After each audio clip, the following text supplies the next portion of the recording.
Yan mga kasipag, nandito ako ngayon sa bukid at mamumuti tayo ng kape. Kasi nalalaglag na po yung mga kape, sayang.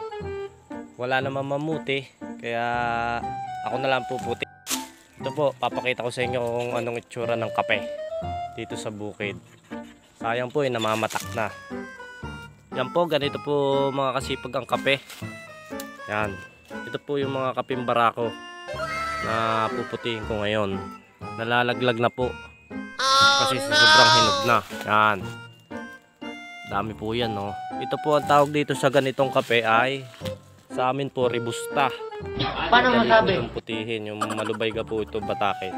Tapos yung matataas pong ganan, yan, ayan po ay sarsa. Medyo malubay dito sa Robusta na kape.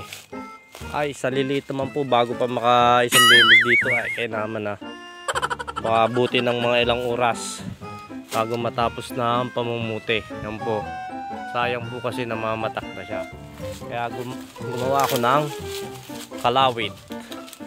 Pangkawit po ito sa may mga sanga para mabatak pababa. Yan mga sipag ang kape. Ito po ay pag pinuti, patutuyuin. Mga butil dadalhin po sa gilingan. Yon, saka pa lang po magiging barakong kape. Yan, mga ganito po. Yan, mga barakong kape. Ito po yung ginagawang barakong kape dito sa Quezon. Yan mga kasipag, ganito lang mamuti ng kape. Gaganto-gantoin nyo lang po, medyo malambot itong Robusta eh. Yan, pag pinisil nyo po, medyo pilutin nyo ng kaunti, naglaglaga na sila. Yan, sobrang hinog na po, ganito lang po. Medyo ikot nyo lang yung kamay nyo. Kailangan nakagwantis para mabilis. Bago kayo maka 10 kilo nito, yung mga ilang oras.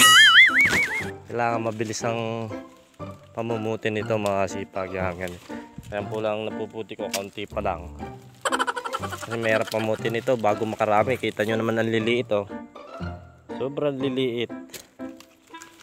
Bago maipon mo yung sa sako, ilang araw.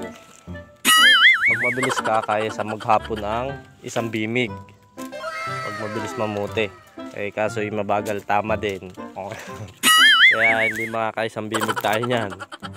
Tama ng 10 kilo. Maputi laang at sayang. Yan mga kasipag, ganito lang pamamuti ng kape. Kaping Robusta at kaping sarsa. Kaysa mamatak ko, kaya sinatsaga-tsaga. Konting tsaga lang po sa pamumuti mga kasipag. Para makarami kayo. Para nakakarami-rami na ako sanga. Sanga lang. Hindi ang bunga. Yan po. Yan mga kasipag, ito na po ang puti kong kape. Mga ilang kilo lang to. Ilang puno lang, mga 3 puno. Yan, kagubat na po.